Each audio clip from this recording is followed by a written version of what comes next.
Oke, ya. Sekarang kita akan membahas materi unsur, senyawa, dan sistem periodik.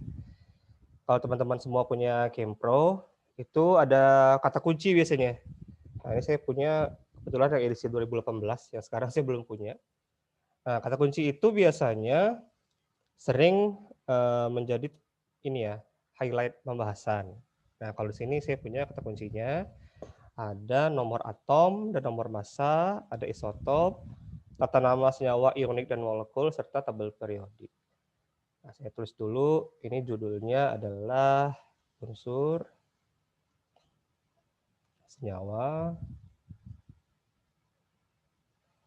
dan tabel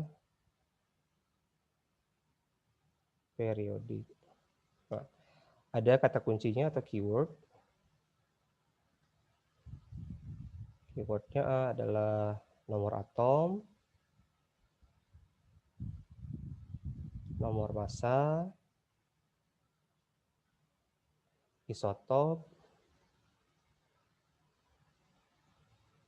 tata nama,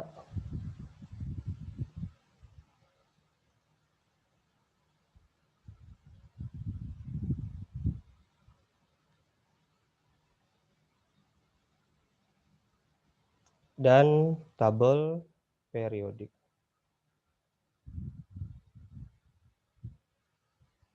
Nah, jadi ini adalah 4 item yang menjadi pusat perhatian ya. Oke.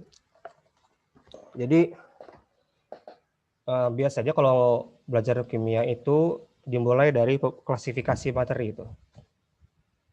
Yang A itu biasanya dimulai dari klasifikasi materi. Nah, materi itu apa sih? Materi itu secara definisi adalah segala sesuatu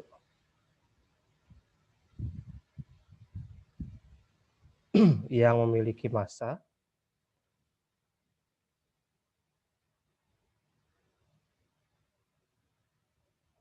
dan menempati ruang.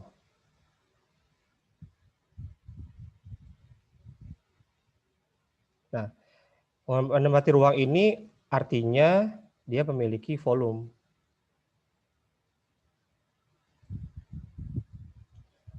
Ya, jadi kalau suatu benda, suatu zat itu memiliki massa serta memiliki volume, berarti kita bisa katakan sebagai materi. Contohnya gas udara kita itu kan punya volume, meskipun massanya agak sulit untuk ditimbang ya, sulit. Tapi kalau ditempatkan banyak atau dipadatkan itu bisa kita ukur massanya. Ya, bukan materi itu seperti apa? Cahaya, api itu bukan materi. Jadi kalau cahaya itu kan bisa dibilang gelombang juga ya. Nah, kalau cahaya kan nggak punya massa. Kalau api itu wujud dari oksigen ketika sedang terbakar. Kalau oksigen itu sifatnya tentu pengoksidasi. Nah, ketika dia bereaksi, dia membentuk api. Nah, jadi api itu bukan materi. Kemudian klasifikasinya, ini klasifikasinya sering dibagi seperti ini. Ini materi di sini. Materi itu ada yang berupa zat murni, ada yang campuran. Zat murni itu terbagi lagi, ada unsur, ada senyawa.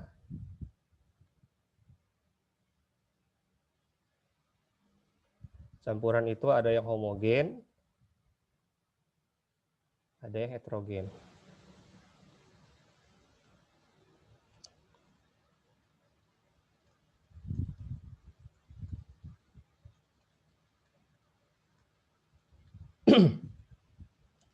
Nah, bedanya apa antara unsur dan senyawa? Kalau unsur itu tidak dapat lagi dipisahkan. Sementara kalau senyawa itu gabungan dari unsur. Ini adalah gabungan lebih dari satu unsur. Itu pengertiannya.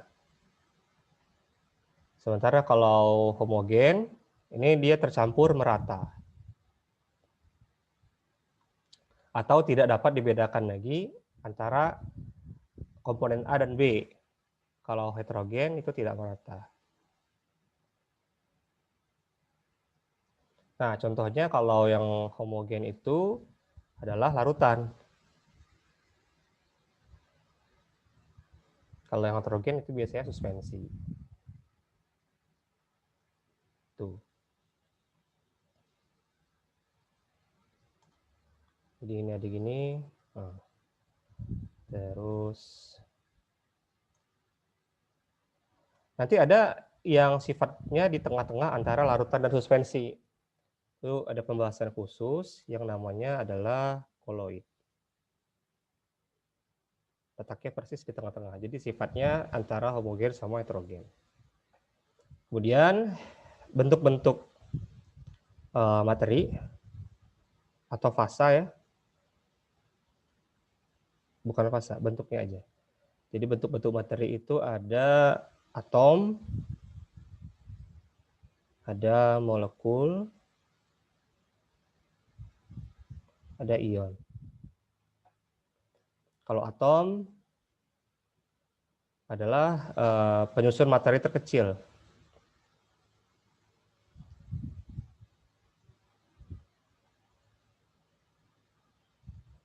Kalau molekul itu gabungan atom. Jadi kalau lebih dari satu atom, itu jadi molekul. Sementara kalau ion adalah atom yang bermuatan. Atom yang bermuatan listrik. Bisa positif, bisa negatif.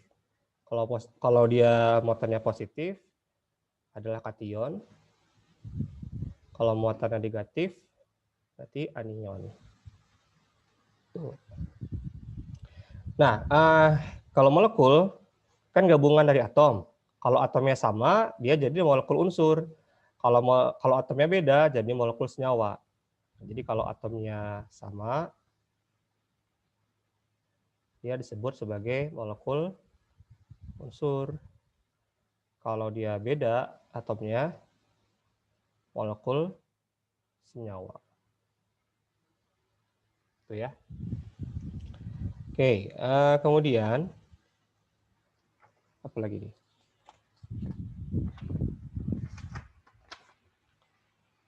Nomor atom dan nomor massa. Oke.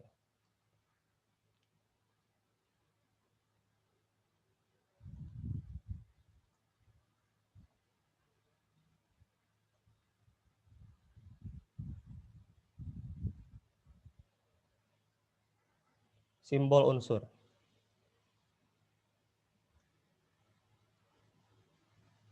Atau notasi. Contoh kalau di double periodik atau di soal-soal tuh sering ditulis seperti ini. 23, 11, Na. Atau Na-nya di sini, di atasnya 11, di bawah 23. Nah, ini ada artinya angka-angka ini. Yang di atas atau yang besar itu namanya nomor massa. Yang di bawah atau kecil itu namanya nomor atom. Nah, yang nomor massa itu yang besar ini. Yang kecil itu nomor atom.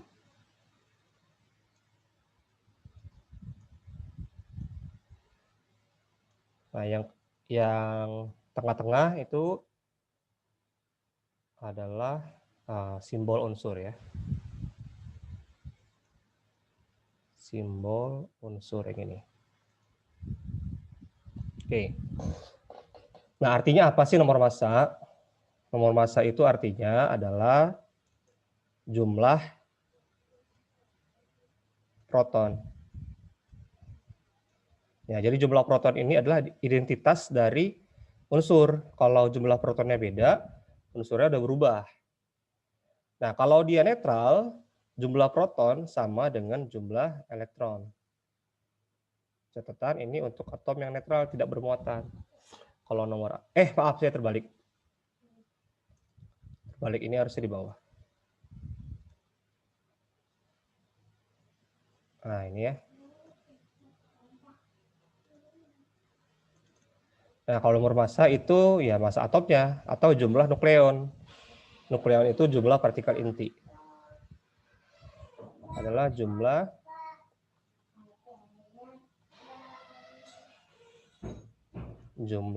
proton tambah neutron. Nah, ini saya rasa teman-teman udah pada tahu ya semuanya ya. Jadi saya ngulang aja sedikit. Kemudian isotop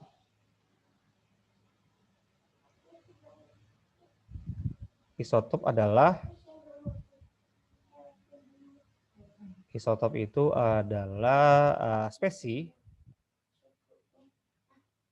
Kita bilangnya spesi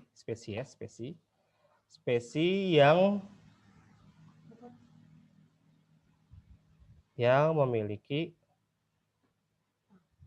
nomor atom yang sama. Ya, jadi kalau ada atom-atom yang nomor atomnya sama, itu kita sebut sebagai isotop. Contohnya karbon 12, ada karbon 14. Nah, karbon 12 itu simbolnya seperti ini. Ini C12 6 sama C14 6. Kita lihat di sini kalau nomor atomnya sama-sama 6, makanya atomnya sama-sama atom karbon kan? Yang berbeda apa? Yang berbedanya jumlah neutronnya. Ya, kan di sini kan berbeda jumlah ininya nomor massa, berarti neutronnya yang berbeda. Yang karbon 14 itu lebih berat. Nah, di alam sudah ada seperti itu. Jadi di alam sudah pasti ada isotop dari beberapa beberapa unsur ya. Nah, maka di situ kita mempunyai data kelimpahan isotop.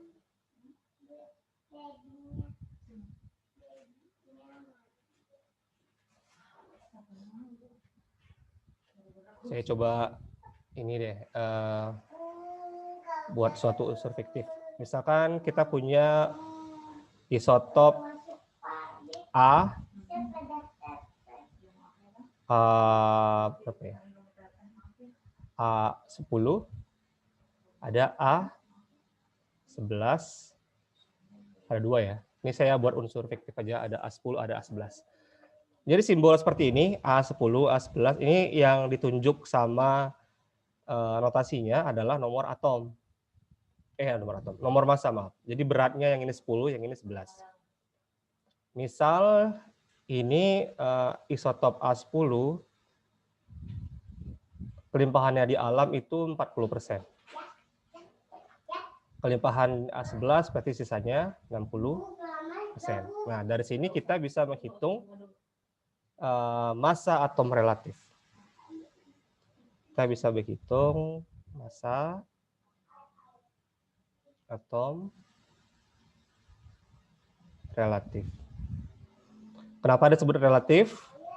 Disebut relatif itu karena dia berhubungan atau dibandingkan dengan karbon 12. Nah, jadi massa atom relatif ini ada 2 cara menghitungnya. Yang pertama dengan membandingkan dengan massa atom karbon 12, yang satu lagi dengan menggunakan kelimpahan isotop. Seperti itu biasanya. Nah, kalau yang menggunakan karbon 12, itu rumusnya seperti ini. Jadi massa atom relatif unsur A sama dengan massa atom A dalam gram per 1/12 dari massa karbon 12 dalam gram. Nah, kenapa 1/12? Karena karbon 12 dianggap sebagai standar. Jadi standar bakunya ini, karbon 12 ini. Kenapa karbon 12 menjadi standar? Karena dia melimpah banyak sekali di alam dan stabil. Kalau karbon 14 itu sangat sedikit dan dia nggak stabil. Maksudnya dia stabil, mempunyai sifat cenderung radioaktifnya. Jadi ada kalau unsur-unsur yang terlalu besar atau jumlah proton dan neutronnya tidak sama, dia cenderung untuk terurai. Seperti karbon 14 ini cenderung untuk terurai setelah berapa ribu tahun. Makanya kita bisa gunakan karbon 14 sebagai tracing atau penentuan umur benda. Kayak kita ini deh, baca berita ada penemuan fosil. Nah, fosil itu diketahui sekian juta tahun. Dari mana dapatnya? Dari perbandingan karbon 12 dan karbon 14. Karena karbon 14 ini punya masa ini ya, masa hidup istilahnya, punya waktu paruh namanya. Makanya dia selalu akan terurai setelah beberapa waktu. Kalau karbon 12 tidak. Jadi semakin sedikit karbon 14-nya, berarti semakin tua umur benda tersebut. Kemudian, kalau menggunakan data kelimpahan, kita bisa menghitung karbon data ini, massa atom relatifnya dengan menggunakan rumus rata-rata. Jadi AR A sama dengan massa isotop 1, saya buat aja 10 ya. Massa A10 tambah massa A11 per, oh salah, kali kelimpahannya, maaf. Kan dia rata-rata ya. Nih. Massa A10 dikali kelimpahannya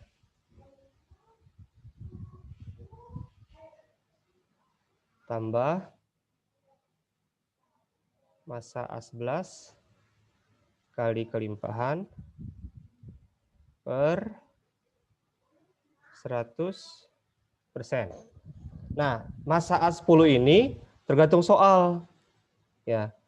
Jadi ada yang langsung memberitahu soalnya masanya sekian. Jadi bisa masanya 9,8997 misal. Ini dalam AMU. Atomic Mass Unit. Ini sama ya. AR ini dalam AMU. Kalau ini diketahui masanya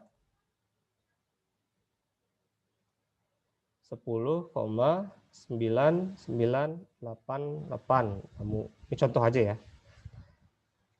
Nah, jadi yang kita masukkan ke rumus AR di bawah bisa yang ini atau yang ini.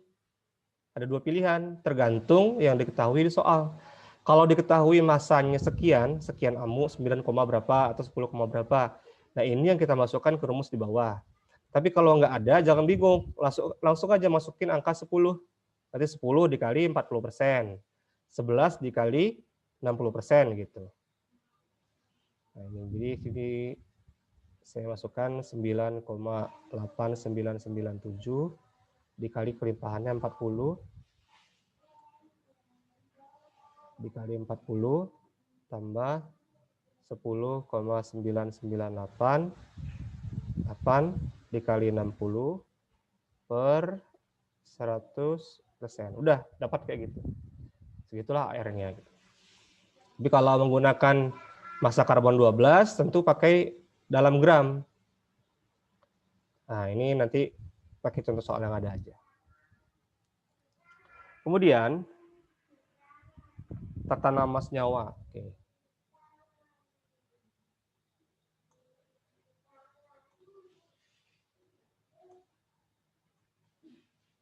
Sampai sini ada yang ingin ditanyakan, silakan. Atau mungkin saya terlalu cepat? Paham, Kak. Paham ya? Oke. Berikutnya tata nama senyawa. Ini tadi ada ini.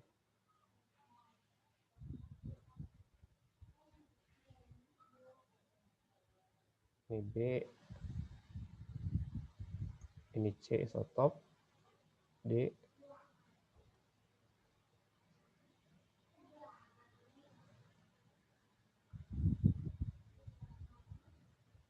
Tata nama senyawa. Nah, tata nama senyawa ini dibagi lagi menjadi untuk senyawa ionik dan senyawa molekuler. Kalau senyawa ionik itu nanti tentunya dibagi menjadi atau terdiri dari ion positif dan ion negatif. Nah, kalau ionik ini tentu pengertiannya terbentuk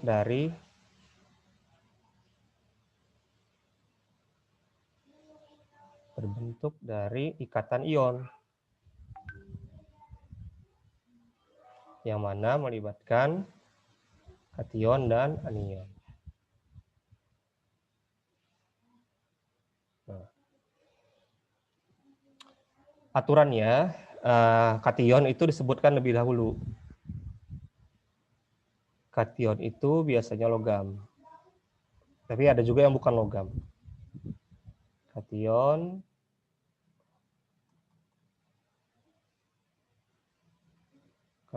disebutkan lebih dahulu.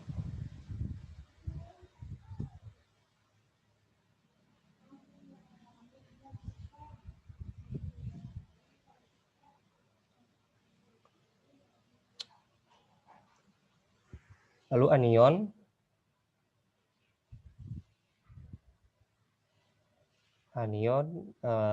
menggunakan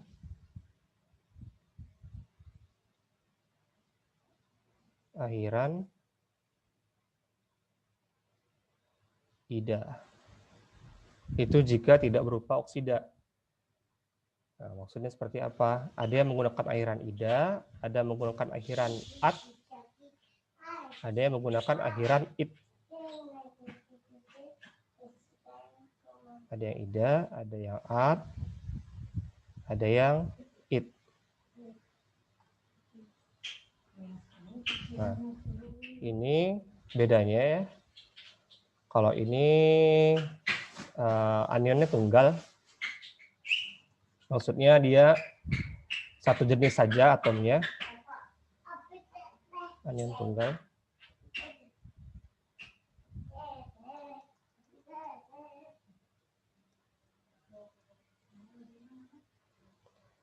Kalau yang ini anionnya berupa oksida. Oksida itu berarti anionnya mengandung oksigen lagi. Nah, apa bedanya at sama it? Ini jumlah oksigennya aja. Kalau oksigennya banyak pakai at, kalau oksigennya sedikit pakai it. Kemudian dalam tata nama senyawa ionik kita mengenal itu namanya sistem Stokes. Nah, sistem Stokes itu digunakan untuk kation yang memiliki kation dengan jenis muatan lebih dari satu. Lebih dari satu. Nah, ini biasanya kation-kation yang di golongan transisi. Contoh, ada senyawa dari besi 2+, ada senyawa dari besi 3+. Kalau kita senyawakan dengan klorida, terbentuk FeCl2 dan FeCl3. Kalau menggunakan aturan di atas, tentu namanya sama-sama besi klorida kan? Tapi kita nggak bisa bedakan besi klorida yang satu sama yang berikutnya. Bagaimana cara membedakannya? Kita pakai sistem stok. Yang ini namanya besi 2 klorida. Besi 2 klorida. Yang ini besi 3 klorida.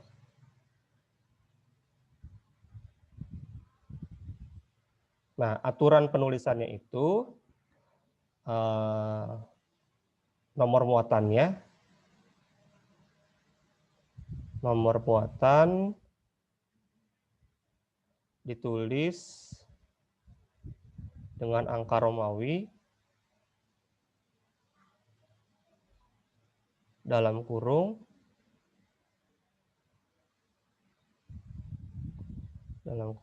setelah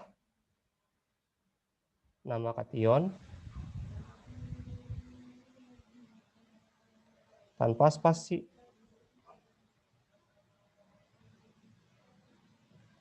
Jadi setelah besi tanpa spasi langsung dalam kurung angka Romawi. Nah, setelah itu baru pakai spasi. Itu namanya untuk senyawa-senyawa yang lebih dari satu jenis.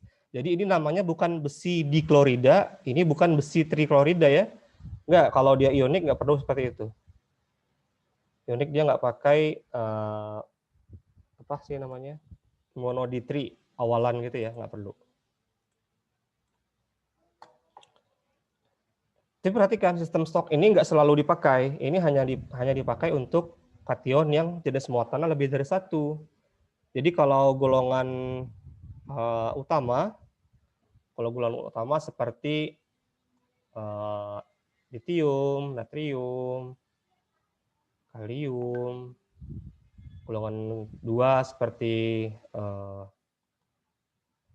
golongan 2 itu berilium, magnesium, kalsium, terus apa lagi ya? Ini kan golongan utama ya. Ini kan golongan utama. Itu tidak pakai stok.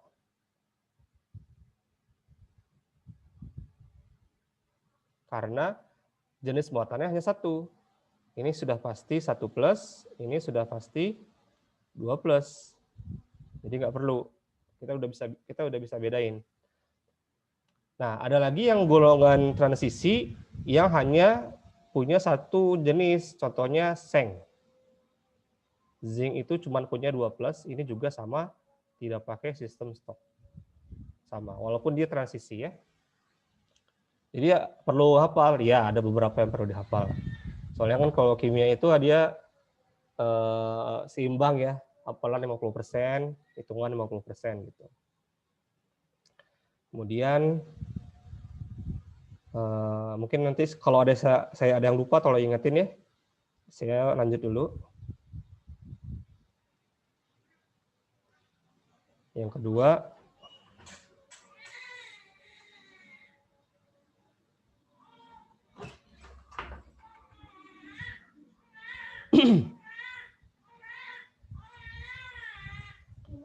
yang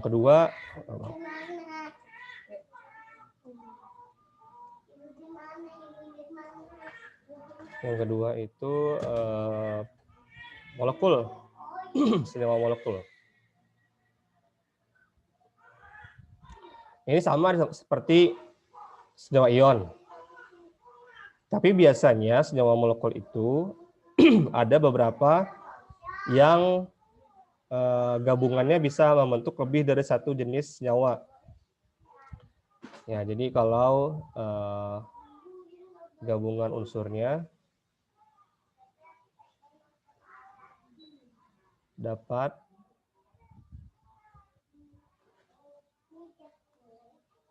membentuk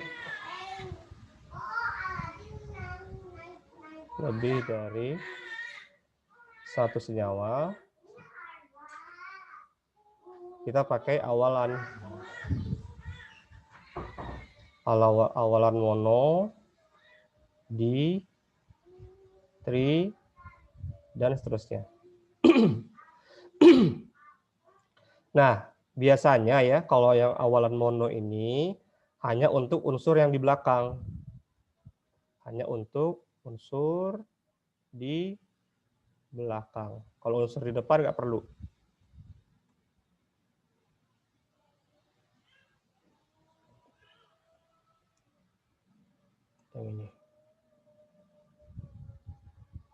Oke, contoh. Contoh yang paling terkenal tuh ini. Karbon sama oksigen. Ada CO, ada CO2. Yang ini namanya karbon monoksida. Yang ini karbon dioksida.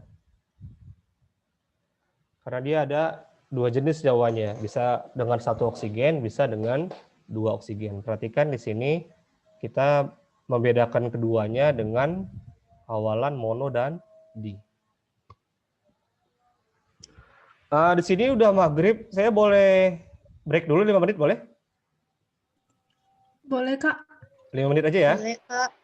Atau Ya, 10 nggak menit? apa-apa, Kak. Iya, silakan aja, Kak. Nggak apa-apa. Oh iya, 5 menit dulu ya. Bentar ya. Istirahat dulu sebentar.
Halo, bisa udah mulai lagi ya?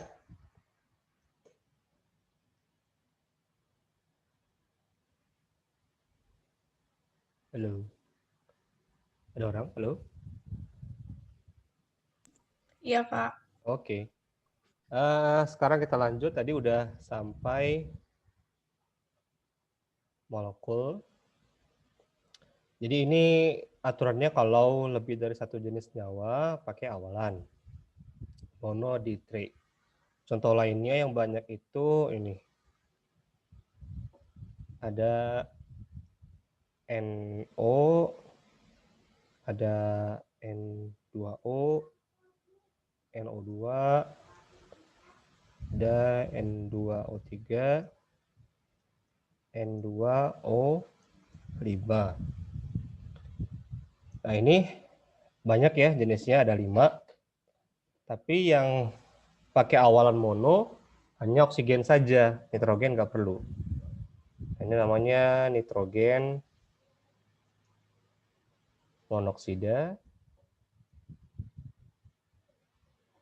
Kalau ini dinitrogen monoksida. Kalau ini nitrogen dioksida.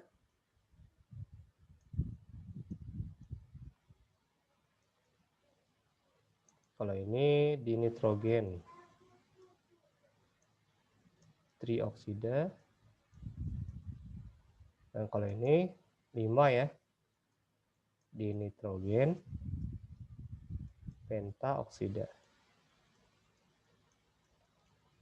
Nah muncul pertanyaan, bisa nggak saya mulai oksigen dulu baru karbon? Atau saya mulai oksigen dulu baru nitrogen? Ada aturannya yang mana unsur yang di depan, mana yang di belakang. Aturannya itu, kalau unsur yang lebih elektronegatif,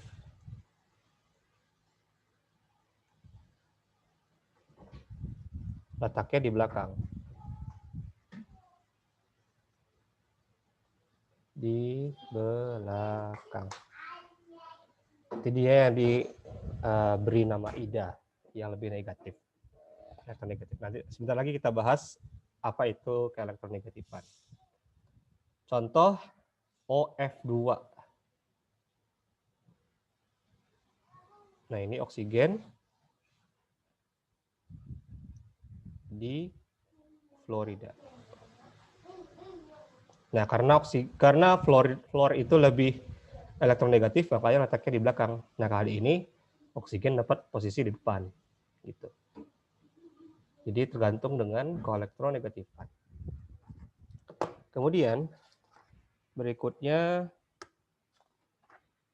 tabel periodik. Tadi sampai D, sekarang E.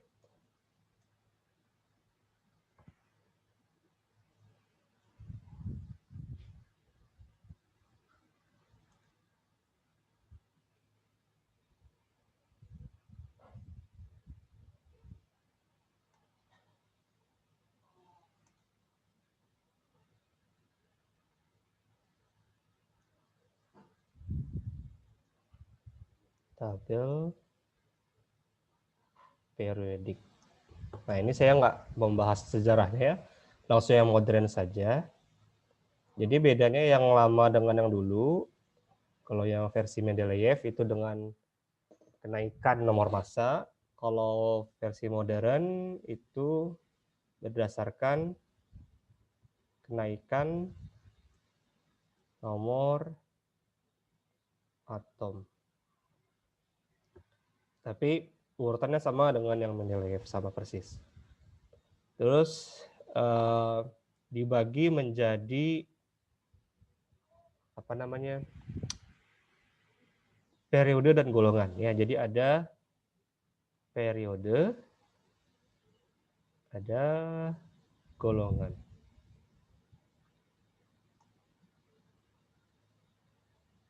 Nah, bedanya kalau periode itu di tabel adalah barisnya.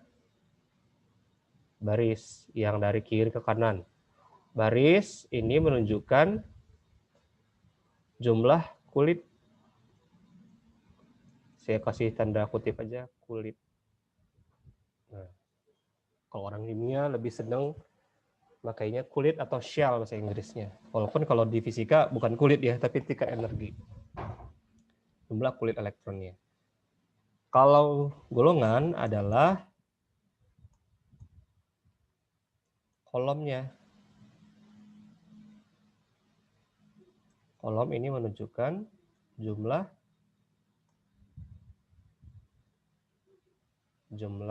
elektron valensi atau elektron terluar. Nah, elektron valensi ini mempengaruhi sifat kimianya. Ini mempengaruhi, saya buat aja. Ini yang satu golongan itu mirip sifat kimianya.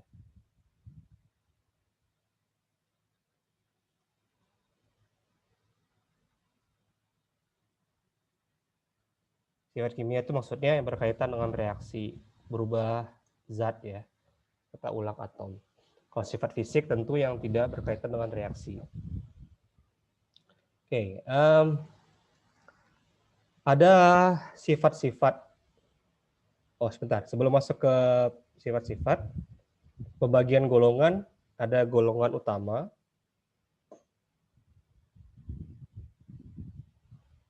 Kalau yang versi lama itu yang golongan A, 1A sampai ada masuk 1A sampai 8A. Kalau yang versi sekarang kita pakai A lagi ya. Ini golongan 1, golongan 2, golongan 13 sampai golongan 18. Terus ada lagi golongan transisi. Itu yang B. Ini dari 2B. Dari 3B sampai 2B. Kalau B kan beda ya. Dia 2, 3, 4. Setelah 10. Setelah 8B 3 kali. 1B, 2B. Jadi bisa lihat di tabel periodik. Kalau di versi baru itu golongan 3 sampai golongan 12. Terus sekarang pakai AB lagi. Kemudian ada transisi. Transisi itu dibagi dua. Ada transisi luar, ada transisi dalam. Transisi dalam itu disebut juga sebagai logam, tanah jarang, atau rare earth. Nah ini sangat mahal ini yang tanah jarang ini karena memang kelimpahannya sangat sedikit di alam. Saya pernah nemu di lab itu, di lab kimia europium klorida itu 1 gramnya bisa 5 juta gitu. Oh salah ya. Nah itu mahal sekali. Kemudian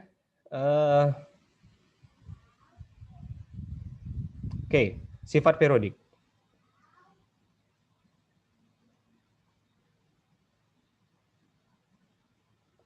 Ini standar-standar aja.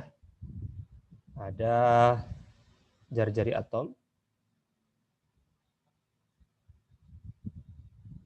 Itu jarak antara inti atom dengan elektron terluar. Jari-jari atom. Tentunya kalau semakin besar periodenya, dia akan makin besar juga jari-jari atomnya. Kemudian kalau jumlah elektron valensinya bertambah atau dari kiri ke kanan akan memperkuat gaya tarik antara elektron terluar dengan inti sehingga makin kecil. Jadi kalau saya buat ringkas dari bawah ke atas dia makin besar, terbalik. Dari atas ke bawah makin besar, dari kanan ke kiri makin besar atau bertambah. Nah, Itu. Ini secara umum ya, nanti ada pengecualian. Kemudian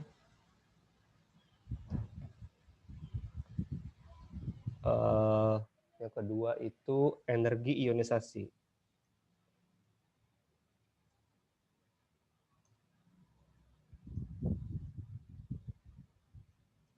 Nah, energi ionisasi ini energi yang diperlukan. Ya, jadi kata kuncinya ini diperlukan untuk mengeluarkan atau untuk membuang elektron terluar. Untuk mengeluarkan satu elektron terluar. Maka energi ionisasi ini ada energi ionisasi 1, energi ionisasi kedua, dan lain-lain. Tergantung jumlah elektron yang akan dibuang. Kalau elektron 1 yang dibuang, EI1. Kalau elektron yang 2 yang dibuang, berarti ada EI1, ada EI2. Nah, kalau energi ionisasi 1 saja, kalau yang dihitung EI1 saja, itu trennya kebalikan dengan jari-jari. Trennya gini. Secara umum ya. Nah, seperti itu. Kebalikan.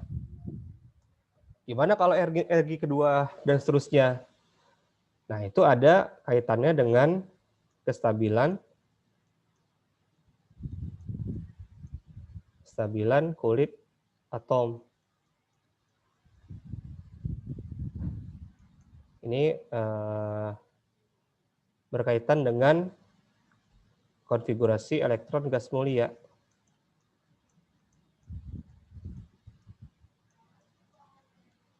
Saya beri contoh antara Na dan Mg. Saya buat aja konfigurasi elektronnya yang cepat ya. Yang ini berarti 281.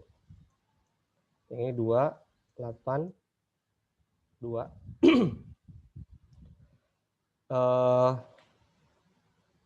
Kita nggak punya data, saya belum buka data, tapi kira-kira energi ionisasinya seperti ini. Ini energi ionisasi 1Na.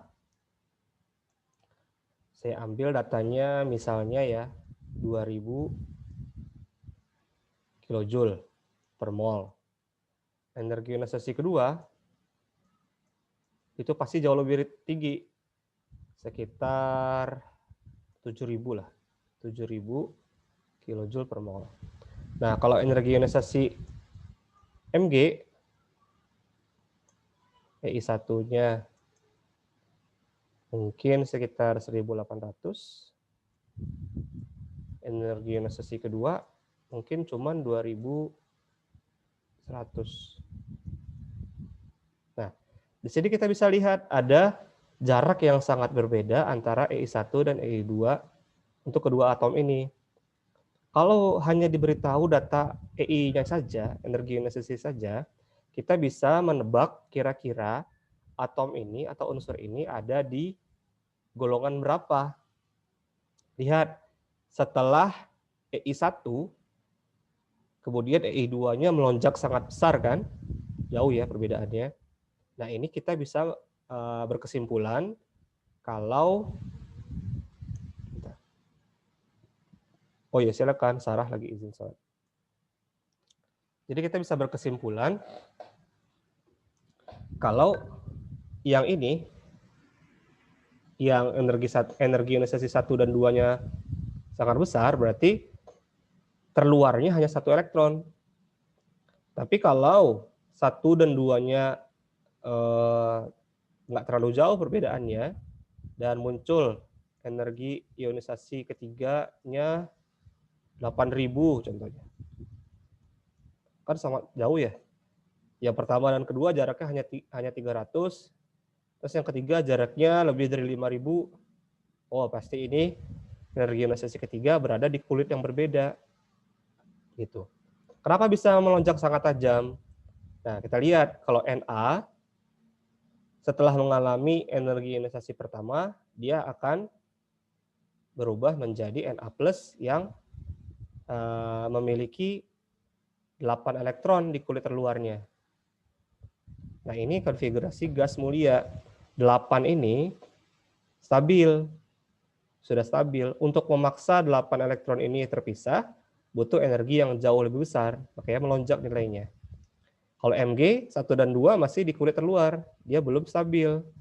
Maka jarak energinya nggak terlalu jauh. Tapi yang ketiga berada di kulit kedua kan, yang udah stabil 8 elektron, makanya dia membutuhkan energi yang lebih besar lagi, seperti itu. Ya gitu ya. Biasanya ada sih soal-soal seperti itu yang pakai data energi ionisasi. Nanti saya berikan contoh UTS-nya. Kemudian yang berikutnya.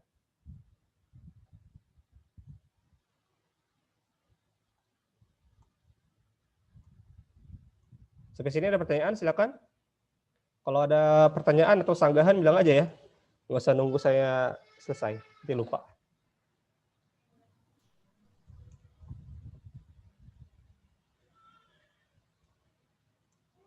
Oke, yang ketiga afinitas elektron.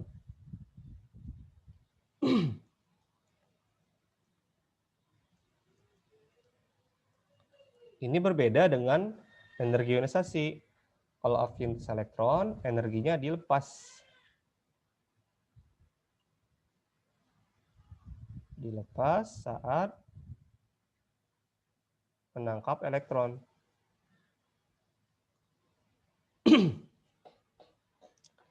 Nah, jadi kalau tadi ini ya. Jadi kalau atom A ditambah energi,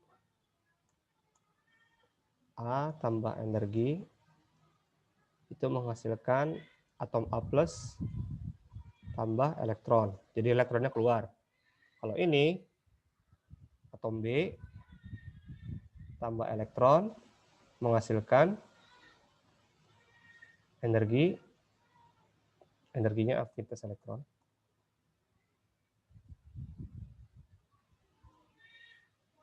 Tambah B-. Nah, dia jadi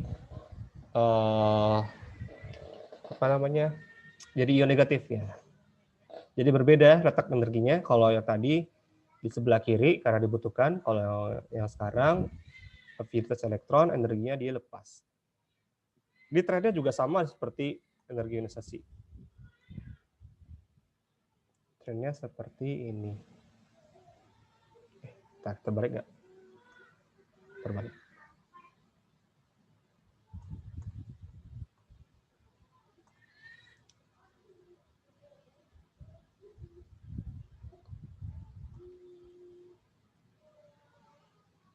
Ya, jadi semakin mudah suatu atom menangkap elektron, makin besar energinya. Jadi makin mudah atau makin suka menangkap elektron,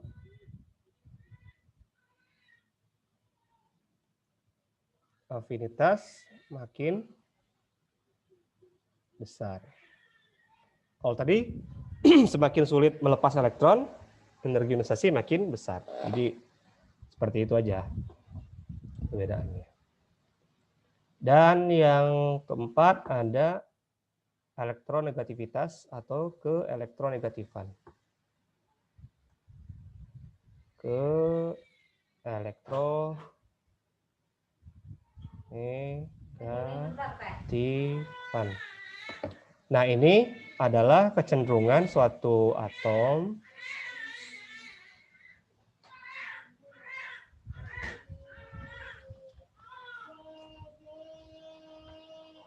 untuk menarik elektron dari ikatannya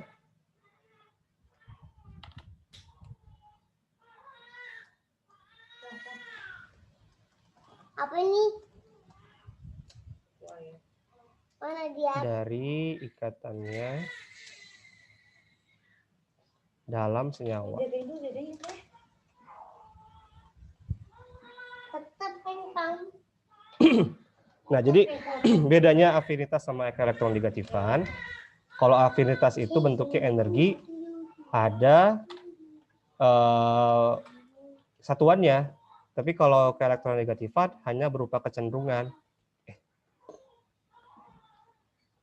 Kecenderungan, jadi dia nggak punya satuan. Satu lagi, kalau afinitas itu elektronnya ditangkap ketika atomnya atau unsurnya masih dalam bentuk atom. Sementara kalau elektronegatifan itu dalam senyawa.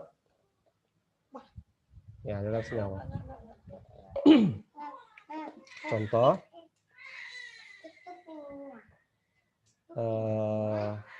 HCl.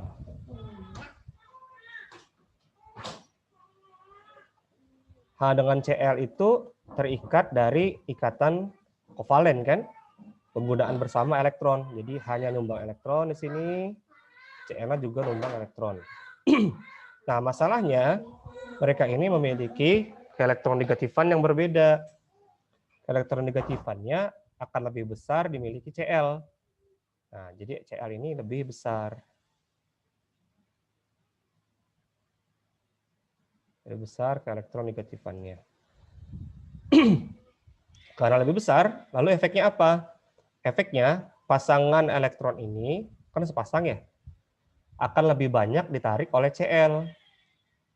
Lebih banyak menarik elektron. Yang harusnya sharing nih, tapi si Cl-nya lebih rakus lah istilahnya. Jadi dia lebih banyak mengambil elektron ke situ. Jadi ada tarik-menarik, hidrogennya kalah. Gitu. Nah, kalau tarik-menarik hidrogennya kalah, tentu di sini terjadi distribusi muatan yang tidak seimbang. Jadi distribusi muatannya nggak seimbang antara H dengan Cl. Elektronnya lebih banyak oleh Cl. Makanya Cl cenderung bermuatan negatif.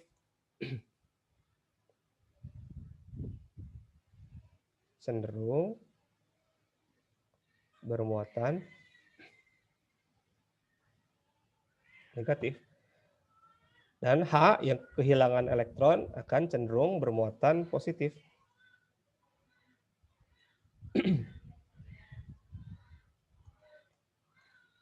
Cenderung positif. Nah, gitu.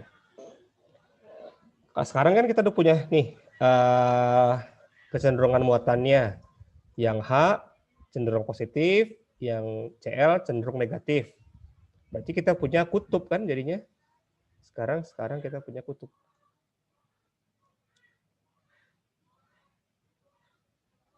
Atau pole. Bahasa Inggrisnya pole kan kalau kutub kan. Nah, senyawa yang punya kutub atau punya pole itu disebut sebagai senyawa polar. Gitu. Hubungannya kemana? Hubungannya bisa ke reaksinya dengan listrik, bisa ke kelarutan dengan air. Jadi senyawa-senyawa yang polar itu akan larut dalam air. Gitu ya. Oke. Kecenderungannya ini sama, trennya ini sama seperti afinitas elektron. Jadi yang berbeda hanya jari-jari aja. Nah, kalau di sini kita lihat yang paling besar itu F. F paling besar.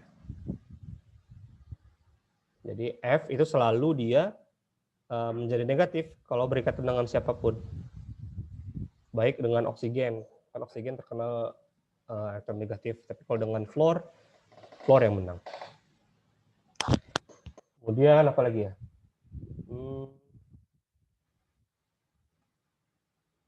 Udah, mungkin itu aja. Paling di sini ada tambahan sedikit tentang sifat periodik. Sifat periodik itu ada yang jari-jari atomnya tidak terpengaruh dengan tren ini. Nanti silakan dibaca tentang efek shielding. Shielding effect. itu adalah pengecualian untuk logam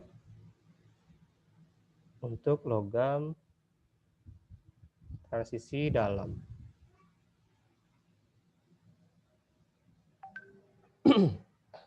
Ya, karena elektronnya banyak, terutama di kulit F, sehingga gaya tarik inti tidak terlalu mempengaruhi elektron terluar. Nah, silakan dibaca aja karena panjang. Baca aja. Itu cukup penting. Sekarang jadi soal jebakan dia. Oke. Sekarang kita coba contoh soal ya. Saya ambil soal UTS.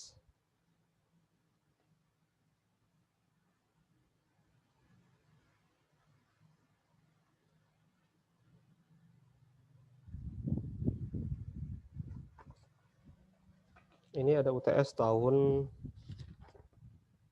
2016.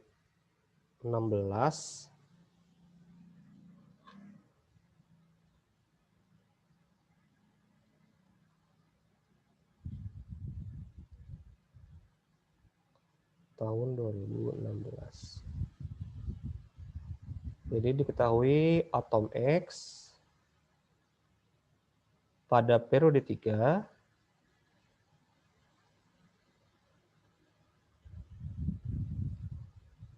diketahui memiliki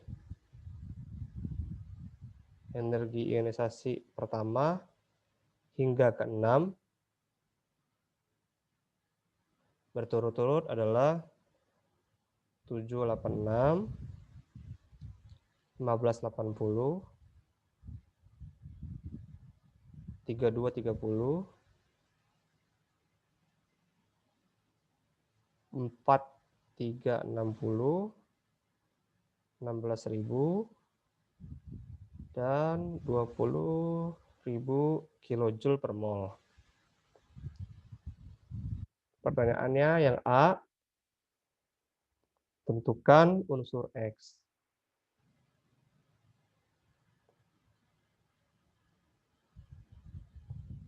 Berikan alasan. Yang kedua, tulis konfigurasi elektron atom X. Yang ketiga, tadi ada yang kelewat bilangan kuantum ya. Tulis sambil jalan aja. Tentukan bilangan kuantum untuk elektron terluar. Oh, bukan keluar, elektron pada subkulit terluar. Di subkulit terluar. Yang diminta itu N, L, dan ML. Yang D, X bereaksi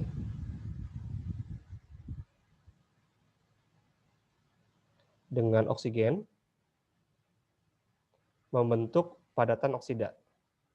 Membentuk padatan oksida. Tulis persamaan reaksi setara. Tuliskan persamaan reaksi yang setara. Yang E, ini malah beda. Tulis konfigurasi ion. Tulis konfigurasi elektron ion O2-. F, mana yang lebih besar?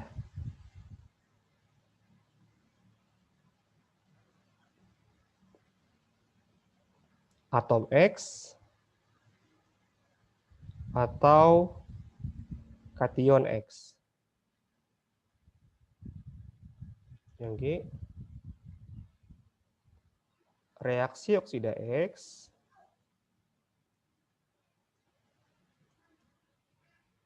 dengan NaOH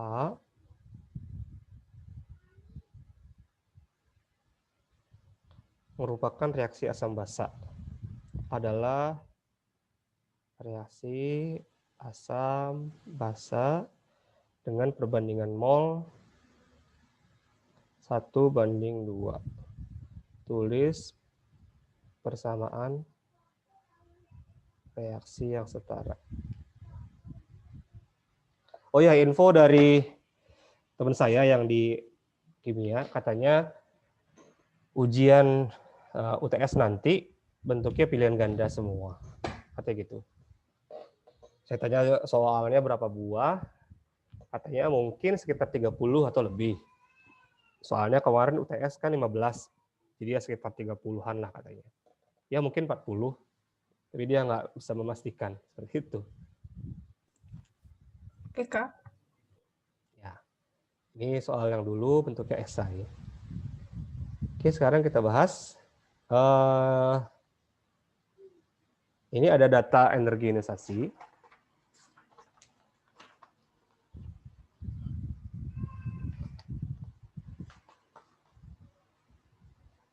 Oke, kita lihat di sini mana ya? Nah, dari 4 ke 5 itu terjadi lonjakan yang besar kan? Dari 4.000-an ke 16.000. Berarti kita bisa menebak kira-kira X ini memiliki 4 elektron valensi.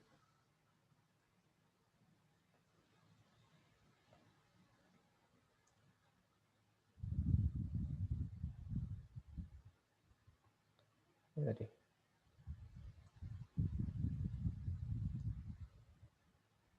Nah, jadi X itu memiliki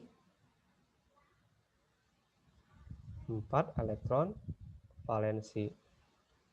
Atau kita bisa simpulkan dia berada pada golongan 14. Di golongan 14 yang berada di periode 3 berarti silikon. Jadi X adalah silikon. Kemudian B 3 kulit dan 4 elektron valensi, berarti kita tulis X itu Si ya. Si 14 berarti 1s2, 2s2, 2p6, 3s2, 3p4. Nah, untuk konfigurasi elektron ini nggak masalah kan? Nggak ada masalah kan? Bisa? Sama persis seperti waktu sekolah dulu. Oke, yang C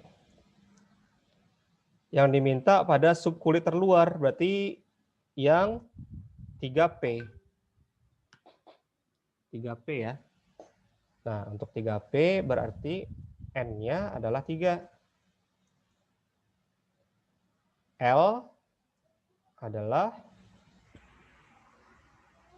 1. P itu kan 1 ya, L-nya ya, azimutnya. Lalu P itu ada 3 orbital. Ada 3 orbital kan? Ini -1, ini 0, ini +1. Memungkinkan untuk 3-3-nya. Dia kan cuma nanya di 3P.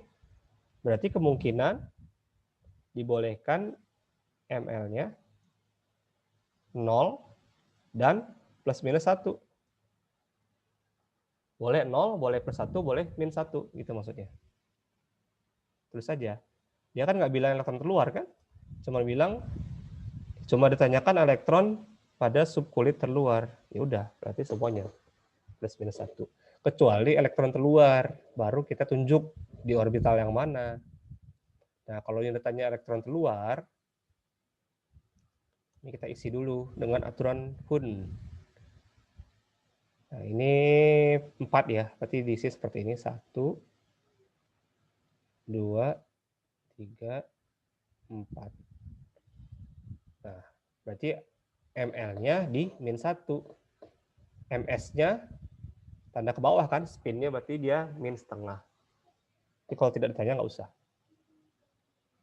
Oke. Yang D. D, reaksinya dengan oksigen membentuk padatan oksida. Jadi silikon tambah oksigen. Nah, ini kira-kira rumus senyawanya apa? Kan silikon punya 4 elektron keluar. Oksigen butuh 2. Maka oksigen yang bereaksi 2 juga. Jadi SiO2. Nah, jadi silikonnya punya 4 elektron. Oksigen ada 6 kan? Kalau oksigen butuh 2 elektron. Jadi masing-masing oksigen mengambil 2 elektron dari silikon. Supaya habis elektronnya, kita butuh 2 oksigen. Kemudian E. Tadi ternyata apa? Konfigurasi elektron ion O2-. Ya, O dulu deh. O kan 1s2, 2s2, 2p6. Kalau O2-, maaf salah. 2p4 ya. 2p4. Kalau O2- tambah 2 elektron. 1s2, 2s2, 2p6. Jadi melengkapi P-nya. Kemudian yang F antara X dengan X plus. Antara 14 Si 1. Bentar, ini saya ganti aja. 10 itu berarti neon. 3s2, 3p4 sama 14 Si plus neon 3s2 3p3. Mana yang lebih besar?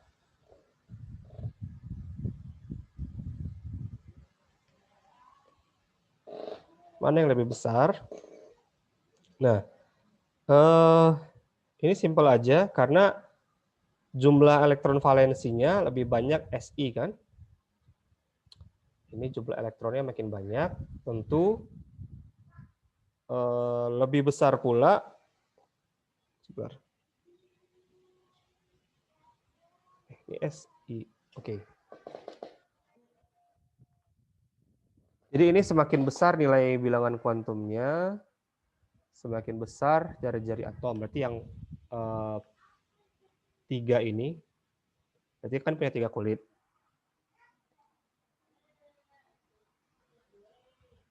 Ya,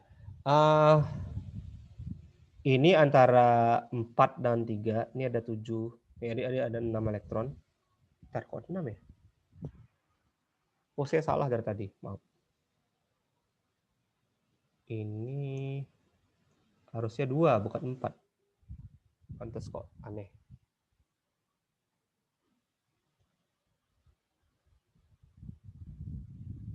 Nah, ini 2 harusnya. 3p2.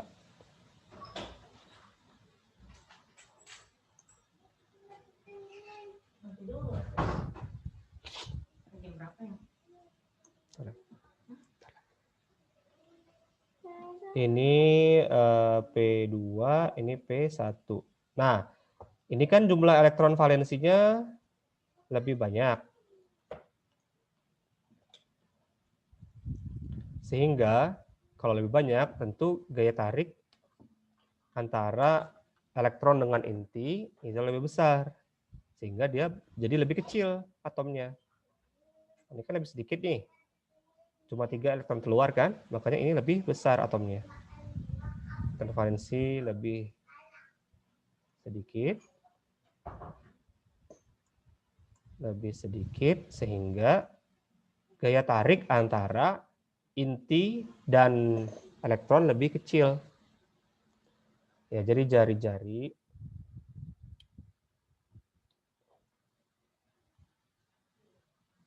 itu dipengaruhi oleh gaya tarik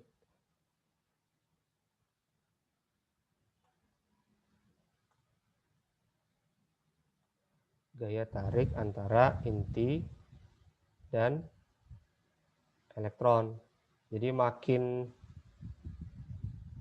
banyak elektronnya, gaya tarik makin besar.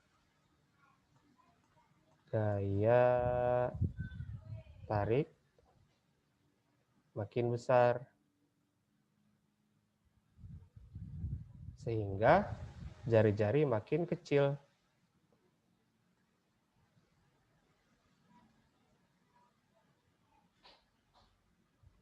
Kesimpulannya, atom Si lebih kecil daripada ion Si. Ion Si plus lebih besar. Nah, ini pengecualian untuk yang jumlah atomnya, yang jumlah elektron valensinya habis. Contoh Na. Ini kan 2, 8, 1. Kalau Na plus, ini kan cuma 2, 8.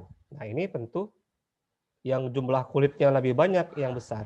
Ini besar, ini kecil. Kenapa? Karena ini punya 3 kulit. Kalau ini punya 2 kulit. Ya, ini hanya untuk yang jumlah kulitnya sama.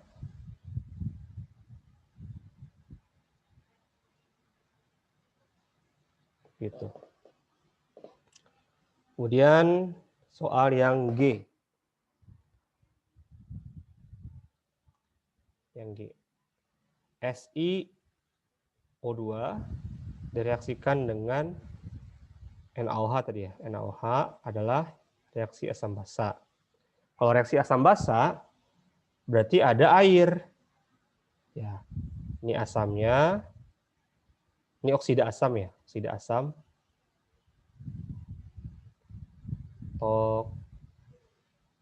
Oksida asam tambah basa menghasilkan garam tambah air. Garamnya natrium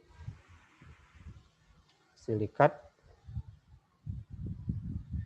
tambah H2O air. Jadi saya ambil dulu H2O-nya, sisanya masuk ke sini.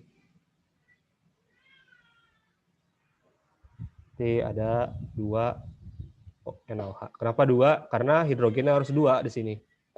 Ya. Pokoknya kalau asam tambah basa jadi garam tambah air. Kalau oksida asam tambah basa juga jadi garam tambah air. Pokoknya kalau salah satunya ada asam atau salah satunya basa, berarti ada hidrogen kan? Berarti harus jadi air. Kecuali kalau dua-duanya oksida asam tambah oksida basa itu nggak ada airnya. Tuh. Karena di sini ada hidrogen 2, di sini saya harus karena di sini ada H2O, berarti di sini hanya harus 2. Nah, saya tarik di sini H2O-nya, sisanya saya masukkan ke sini. Itu aja sih cara penyetaraannya. Oke, kemudian apa lagi habis? Sampai sini kalau ada pertanyaan silakan. Kak, nanti kami jam 7 ada tryout, Kak. Oh iya. Untuk ujian mate, iya. Oh iya. Oke, kalau nggak ada mungkin cukup. Iya, paham, Kak. Paham ya? Oke. Nanti kalau ada pertanyaan boleh di WA aja ke saya ya. Oke, Kak. Oke. Makasih banyak, Kak. Oh iya, oke, sama-sama. Kak. Saya tutup di sini. Terima kasih, Kak. Selamat melanjutkan kegiatan. Nanti saya bagi ininya Kak, ya. nanti recordingnya. Oh iya. Gimana? Oke. Maksudnya recordingnya tadi, Oh iya ya. rekamannya. Siap-siap. Nanti saya kasih recordingnya ke Tiara ya. Oke, Kak. Oke, Kak. Oke, demikian. Selamat malam. Assalamualaikum warahmatullahi wabarakatuh.